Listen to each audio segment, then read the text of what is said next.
Olá pessoal, aqui quem fala é o pastor Jordano, sou pastor anglicano e estou aqui com vocês no Papo Sacro Podcast para mais um 20 em 20. Serão 20 perguntas respondidas em 20 minutos. E hoje o tema é Eucaristia. Nós vamos falar aqui, começando agora com a pergunta mais óbvia: o que é Eucaristia? Então, Eucaristia é o sacramento instituído por Cristo na noite em que ele foi traído, estando com seus discípulos, utilizando o pão e o vinho, consagrando-os e indicando-os como sendo seu corpo e seu sangue para os seus discípulos. E o nome Eucaristia vem do fato de que Cristo deu graças, ele abençoou naquele momento esses elementos, ou seja, ele os consagrou. Daí vem o nome. Então, a principal ação na Eucaristia, na feitura do sacramento, digamos assim, é esse ato de consagrar, é a Eucaristia. Próxima pergunta. Por que podemos adorar a Eucaristia? Então, na realidade, como eu disse, o nome Eucaristia remete ao ato de consagrar. Nós não adoramos o ato de consagrar, mas nós adoramos sim a presença de Cristo. Nós não só podemos, como devemos adorar a Cristo, onde ele estiver. Então, a adoração se dirige a Cristo sempre, e aí, claro, de maneira tão especial, estando ele presente conosco. Terceira pergunta. Quem pode participar da Eucaristia? Bom, via de regra, todos aqueles que sejam batizados em nome do Pai, do Filho e do Espírito Santo e que tenham sido perdoados dos seus pecados, que tenham confessado os seus pecados ao Senhor. Via de regra, são essas pessoas. Existem pessoas que podem, por um motivo ou outro, ser impedidas de participar do sacramento, ou seja, são as pessoas que nós chamamos de excomungadas, pessoas que por algum motivo, por alguma razão, estão impedidas de participar do sacramento. Quarta pergunta. A Santa Ceia para os evangélicos não é um sacrifício? O que seria se caso não seja? E qual é a vítima caso seja? Bom, isso depende de que evangélicos respondem essa pergunta. Se você pergunta para mim se a Santa Ceia é um sacrifício, eu diria que sim, mas eu preferiria dizer não que ela é um sacrifício, mas que ela é o sacrifício. É o mesmo sacrifício que Cristo realizou no Gólgota. Não é um novo sacrifício, não é um sacrifício inferior, mas o próprio sacrifício de Cristo presente entre nós para a nossa alimentação espiritual. E claro, sendo sacrifício, nós temos por necessário que Cristo está presente, porque não podemos entender como sacrifício da nossa redenção, senão o sacrifício do próprio Cristo. E a vítima, ou seja, o sacrificado, tem que ser o próprio Cristo. Portanto, a noção de sacrifício exige a noção da presença real. Próxima pergunta. Qual a importância da realidade sacramental, presença de Cristo, para a eficácia do sacramento? Então, qual é a importância da realidade sacramental no sentido de que Cristo estando presente, ele nos concede a salvação que está nele.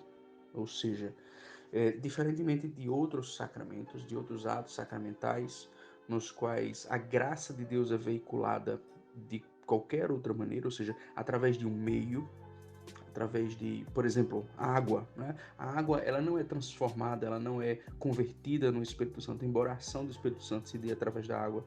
Não existe ali uma transformação, não existe uma conversão, uma união equivalente, né? Não existe uma equivalência para com a Eucaristia. Então, no batismo, na unção dos enfermos, nós usamos algum meio, algum elemento, a água, o óleo, a imposição de mãos, enfim, meios são utilizados para ministrar a graça de Deus. E nesses meios, embora Cristo esteja de alguma maneira presente, ele não está presente em corpo e sangue. Ou seja, ele não está presente da maneira particular que ele está presente na Eucaristia. E aí, por isso, a importância da realidade sacramental, da presença real de Cristo, do corpo e sangue de Cristo, se dá porque nós entendemos que, em primeiro lugar, para que haja uma comunhão com o sacrifício, é necessário que o sacrificado esteja presente, ou seja, de que nós nos alimentemos daquilo ali. E Cristo é o alimento máximo para as nossas almas. Então, se nós entendemos que a salvação consiste em sermos unidos a Cristo, isso exige coerentemente, dentro da coerência, dentro da adequação, dentro daquilo que Deus considerou o mais adequado, exige-se que haja uma alimentação espiritual ali, que nós realmente nos alimentemos do corpo e do sangue de Cristo. Próxima pergunta. Por que o memorialismo é tão predominante no evangelicalismo? Realmente nós não podemos dizer que todos os evangélicos sejam memorialistas, mas podemos dizer sim que é algo muito predominante, especialmente na nossa realidade brasileira. Os motivos são motivos históricos, é claro. No nosso país, as comunidades evangélicas, as tradições evangélicas que vieram aqui foram justamente aquelas que tinham um maior sentimento anticatólico. E esse sentimento anticatólico levou diversos ramos protestantes ao longo dos séculos, se distanciarem tanto quanto podiam do catolicismo. E aí um dos elementos, né, aquilo que é tão importante no catolicismo, que é a Eucaristia, esses evangélicos procuraram se distinguir, se separar, se diferenciar naquilo que era mais importante, ou dentre as coisas mais importantes, no catolicismo. Então, eu acredito que parte do motivo é isso, né? Tem a ver com o tipo de evangelicalismo que veio para o nosso país. Próxima pergunta. Como entender a expressão fazer em memória de mim sem oferecer nenhum argumento em favor do memorialismo? Bom, é simples. Essa expressão fazer em memória de mim, Cristo havia realizado certos atos. Ele tomou o pão, o abençoou, partiu, deu aos seus discípulos, tomou o cálice, abençoou, deu aos seus discípulos. Ele disse fazer isso em memória de mim. Ele não está dizendo que o pão e o vinho consagrados, os elementos consagrados, continuam sendo apenas símbolos, né? Apenas em memória de Cristo. Ele não fala do pão e do vinho consagrados, ele não fala dos elementos consagrados. O que ele fala é dos atos. Fazei isso em memória de mim. As ações que são realizadas ali são em memória de Cristo. A pessoa do ministro está agindo em memória de Cristo. Ou seja, o ministro, no momento em que ele celebra, ele é um símbolo de Cristo, ele é uma memória de Cristo. Isso não nos diz nada sobre os elementos. O que nos diz sobre os elementos são as palavras de Cristo. Isso é o meu corpo, isso é o meu sangue. Isso é tão interessante que dentre as 4 versões que nós temos dessas palavras de instituição de Cristo, somente 2, que são as de Lucas e de 1 Coríntios, têm essa expressão, fazer em memória de mim. Mateus e Marcos não consideraram que essa expressão era necessária ou importante para ser contida em seus evangelhos. O que eles dizem é isso é o meu corpo e basta isso. Próxima pergunta. Qual o erro teológico, heresia mais antigo quanto à Eucaristia? Bom, o mais óbvio é a negação da presença real, que se dá no gnosticismo. A heresia gnóstica nega a presença real de Cristo no sacramento. Próxima pergunta. Para a igreja anglicana, pode pão fermentado? Resposta, pode sim. Não é o mais comum, mas pode sim. Digo, eu não sei qual é o uso litúrgico de vocês, mas como vocês encaram a prática do Oriente. No caso anglicano, nós podemos celebrar o sacramento sim com pão fermentado. Nós eventualmente o fazemos, embora o mais comum seja com pão não fermentado. Próxima pergunta. Existe validade como meio de graça nascer memorialista? Caso não tenha, como fica a situação do memorialista na teoria e na prática, presença real, como é o caso de alguns da Assembleia de Deus? Olha, nós não nos posicionamos oficialmente sobre aquilo que acontece em outros arraiais, em outras comunidades cristãs. Eu evito, né, me posicionar em relação a isso, mas também não combato, né? Então, espero que todos sejam alimentados espiritualmente pelo Senhor, mas aquilo que Ele faz, cabe apenas a Ele decidir. Mas é certo que, mesmo que haja uma presença real de Cristo, quando nós não acreditamos naquilo que Cristo está fazendo, nós não participamos, né? Então, entendo que quando o sacramento ele é celebrado dentro de uma comunidade, e aqui eu não falo da fé individual de cada pessoa, mas na comunidade, qual o propósito pelo qual aquela comunidade está ali reunida? É para receber a presença de Cristo, ou ela está reunida naquele momento, naquele rito, apenas para lembrar de Cristo? Então me parece estranho que Cristo faça algo diferente do propósito pelo qual aquela comunidade está reunida ali. Mas, como eu disse, eu não me posiciono em relação a isso e espero sim que o Senhor conceda graça a todos. Próxima pergunta. A Eucaristia deve estar no centro do culto cristão? Veja, o culto cristão não é apenas a Eucaristia. E o culto cristão não é apenas a celebração dominical. Então, nós precisamos distinguir essas coisas. O culto cristão envolve toda a vida cristã, envolve as orações que nós fazemos de maneira privada, momentos em que a igreja se reúne para orar. O culto cristão envolve diversas expressões. E nós podemos dizer que a Eucaristia deve estar sim no centro do culto cristão. Isso não quer dizer que ela é sempre o centro do culto cristão, mas ela deve sim estar no centro. Isso se dá porque existem outros momentos de culto onde não há Eucaristia, mas há o culto sim ali a Cristo, né? Ou seja, Cristo é o centro e a Eucaristia é uma maneira fundamental pela qual a presença de Cristo é atualizada entre nós. Próxima pergunta. Por que nega a transubstanciação? Partindo do pressuposto de que negue. KKKK. Mas caso não negue, por que afirma? Bom, com os nossos irmãos católicos romanos eu afirmo a presença real de Cristo, mas eu não afirmo que essa presença se dá através do processo da explicação da transubstanciação, né? O processo explicado através dessa noção de transubstanciação. Por quê? Bom, eu não acredito que essa linguagem, essa descrição sejam necessárias para que o mistério de Cristo esteja presente. Eu não acredito que a noção de transubstanciação faz jus à totalidade daquilo que nós vemos na tradição cristã e nas escrituras, né? Existem diversas dimensões que são importantes, como, por exemplo, a remanência do pão, o pão consagrado no Novo Testamento e, eventualmente, nos pais da igreja também é tratado como também pão, eventualmente. Tá? Então, o apóstolo Paulo diz, todas as vezes que comeres este pão. Então, nesse momento, a doutrina da transubstanciação, a defesa da doutrina da transubstanciação, faz uso de um linguajar escolástico, de uma distinção entre substância, acidente e tudo mais. Eu não acho que seja necessário, que a gente precise disso. Nós podemos ter simplesmente o mistério, adorar a Cristo no mistério e receber e participar do mistério afirmando que é o corpo e é o sangue de Cristo. Eu acho que isso é suficiente. Próxima pergunta.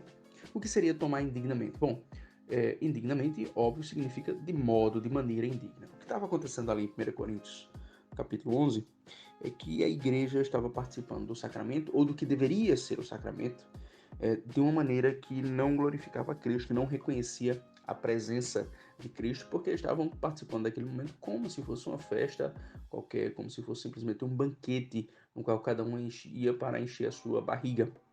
Então essa foi uma maneira indigna, né? Eles estavam participando sem reconhecer o corpo de Cristo, sem discernir o corpo de Cristo. Isso é tomar indignamente, é sem reconhecer a presença de Cristo, negando a presença de Cristo ali, agindo de uma maneira que é incoerente com a presença de Cristo. Isso é tomar indignamente. E aí, claro, a partir disso, nós podemos ampliar para várias situações que não são aquelas de 1 Coríntios 11, ou seja, aquilo que Paulo diz ali não é apenas para aquela situação. As palavras que ele usa são ampliadas, elas tocam também outras situações. E aí, falando da nossa vida individual, para participar do sacramento de maneira digna, nós confessamos os nossos pecados ao Senhor. Próxima pergunta. Por que o canibalismo, comer carne humana, é pecado, mas comer literalmente a carne de Jesus não seria? Bom, a pergunta que a gente tem que fazer é: onde é que na Bíblia diz que o canibalismo é pecado? Essa é uma primeira pergunta. Não estou dizendo que não seja pecado, mas a maneira como isso é colocado, como nós podemos ver isso na Escritura, não é tão simples. É mais fácil a gente perceber que na Escritura existe uma condenação a comer o sangue animal, e nós podemos fazer aí a analogia com o sangue humano, né? Então a gente não poderia, em tese, beber sangue humano. Então como é que isso pode acontecer na Eucaristia, né?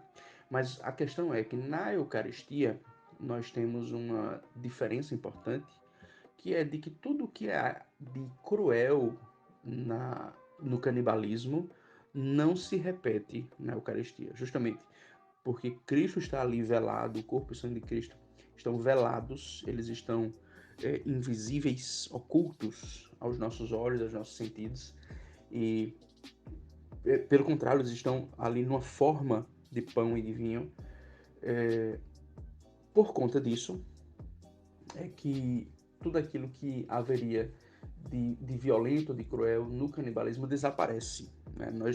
Nós, pelo contrário, diante da Eucaristia, a nossa dificuldade é justamente acreditar no mistério, né? Nós estamos tratando aqui justamente disso, dessa questão da presença real de Cristo na Eucaristia. A dificuldade que as pessoas têm é justamente acreditar que ali está a carne e o sangue de Cristo. Então, não é de maneira nenhuma um problema. A presença real não gera os tipos de sentimento que o canibalismo teria, né? E o canibalismo envolve o ato também de nós matarmos os seres humanos, ou pelo menos aproveitarmos sua carne e seu sangue ou pelo menos a carne, né? Quando as pessoas morrem. Existe um tratamento ali do ser humano e do corpo humano que se dá no canibalismo e que não existe na Eucaristia. Então, basicamente é isso. Próxima pergunta. Como os santos padres lidavam com aqueles que negavam a presença real? Bom, como eu mencionei anteriormente, a principal heresia a respeito da Eucaristia, no princípio da igreja, é a negação da presença real. Os gnósticos negavam a presença real porque eles eram contra o corpo, basicamente isso. Eles não acreditavam que o corpo e o sangue, que a matéria poderia ser canal da salvação. Então, por conta disso, eles negavam a presença real.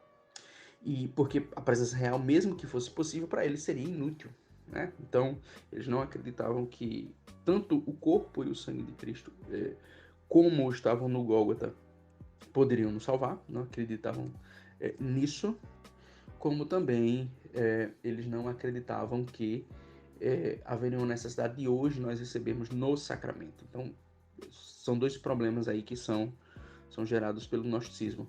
E aí, claro, eles consideravam isso uma heresia, ponto final, heresia. Então não era uma posição aceitável para eles. Dentre os pais da igreja existem divergências na linguagem teológica, não existe um debate entre eles, o debate eucarístico entre os primeiros pais da igreja. O debate mais sério eucarístico que vai surgir é no século IX. Antes disso, nós temos muito pouca coisa de debate sério sobre a Eucaristia.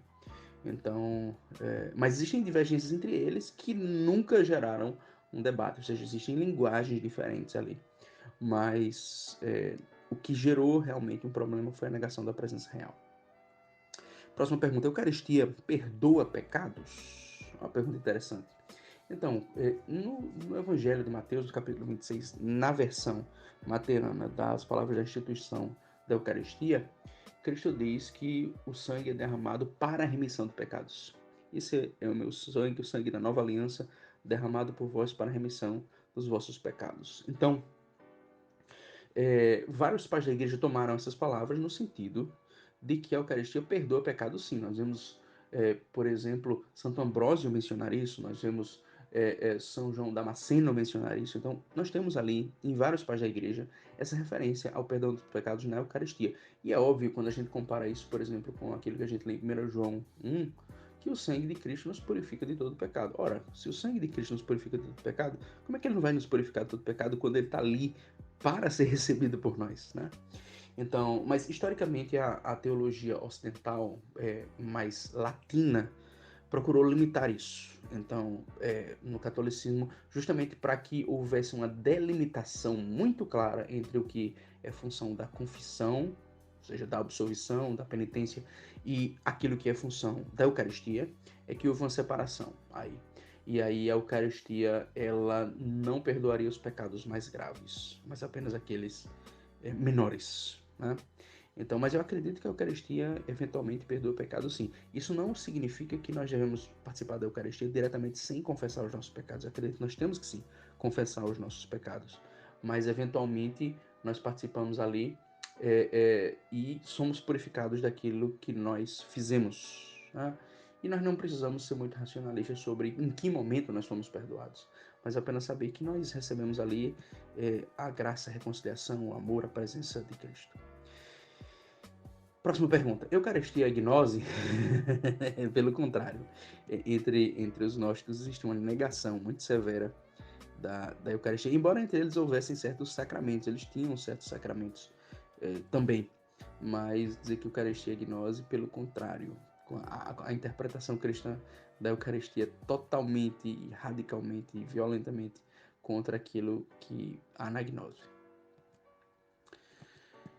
Próxima pergunta. A diferença entre consubstanciação e união sacramental? Se há, qual é ela? E qual das duas posições a Igreja Anglicana adota? Bom, a Igreja Anglicana não tem uma posição clara e definida sobre a Eucaristia. Existem várias afirmações que são feitas no Catecismo Anglicano, nos 39 artigos de religião, no livro de oração comum, enfim, mas elas nunca são unidas de maneira sistemática. Então a Igreja Anglicana ela não tem uma posição muito clara, e ao longo dos séculos, né, você vê isso teólogos do século XVI, século XVII, século XVIII, mencionaram isso de maneira muito clara, né, muito antes do surgimento de certos movimentos, como por exemplo o movimento evangélico anglicano, o movimento anglo-católico. Antes do surgimento dessas coisas, nós vemos os anglicanos afirmarem de maneira muito clara que a posição anglicana é a posição de que a Eucaristia é um mistério, a presença de Cristo ela se dá de uma maneira que nós não sabemos definir, nós não sabemos explicar. Então, se há diferença entre consubstanciação e união sacramental, assim, há uma semelhança, no sentido de que nas duas existe a presença do corpo e sangue de Cristo, existe a presença, a remanência do pão e do vinho. Mas, enquanto a consubstanciação usa uma explicação que reflete a linguagem escolástica, né, as distinções e a linguagem escolástica, a união sacramental ela lança fora essa explicação e procura se pautar numa explicação cristológica, ou seja, na cristologia luterana. Então, a gente pode dizer, aquilo que há na consubstanciação e na união sacramental chega em pontos semelhantes. O resultado é muito semelhante, mas a explicação, o processo para chegar lá é muito diferente. Então, existe realmente uma diferença aí que deve ser levada em conta. Próxima pergunta. Como Jesus estava presente no pão e no vinho na última ceia, se ele se encontrava ali com os discípulos? Não pode, não? Que diferença faz se ele estava ali com os discípulos? Ele não está hoje no céu também? Que diferença isso faz? Cristo, estando com os discípulos, estando no céu, o corpo dele está em algum lugar. Aí nada impede dele, pelo seu poder, pela sua onipotência, colocar o seu corpo também em outro lugar. Né? Nada impede. E aqui a última pergunta, indique livros, não é uma pergunta, né, mas um pedido, de indicar livros. Então, eu já mencionei aqui Santo Ambrósio, eu recomendo sempre para as pessoas que me perguntam sobre a Eucaristia, leiam, né, os volumes de Santo Ambrósio, o volume, né, na coleção patrística da editora Paulus, nós temos um volume que reúne as obras sacramentais de Santo Ambrósio, os tratados sacramentais dele, os mais importantes. Então, eu recomendo, né, que se leia esses tratados sacramentais. Recomendo que se leia o tratado de Santo Agostinho sobre o Evangelho de João. Tem vários trechos ali sobre a Eucaristia que são extremamente relevantes. Eu acho que é importante ler, por exemplo, a Patrística do J.N.D. Kelly, nos trechos em que se fala sobre o desenvolvimento da teologia eucarística. Eu acho que vale a pena, né, o volume 3 da tradição apostólica, tradição cristã, perdão, de Yaroslav Pelikan.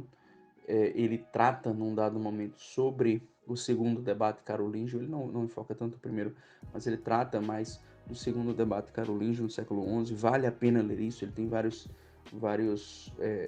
observações ali que são importantes para entender o desenvolvimento da doutrina. E uma coisa que eu indico para os leitores que estão interessados no debate no que se refere ao protestantismo, à reforma protestante, eu indico o livro do Hermann Sasse, que é o livro Isso é o Meu Corpo. Né? Então eu recomendo para as pessoas que leiam Isso é o Meu Corpo, do Hermann Sasse. Ele trata de diversos pontos históricos que são importantes. Claro, ele trata de uma perspectiva luterana com a qual eu não concordo inteiramente. Então, em alguns momentos, algumas observações, óbvio, nós temos divergências, mas eu acho interessante para se entender o debate, né, teológico entre católicos e protestantes. Então, gente, foi muito bom estar aqui com vocês. Espero que vocês tenham gostado desse 20 em 20. E até a próxima. Deus abençoe a todos. Em nome do Pai, do Filho e do Espírito Santo.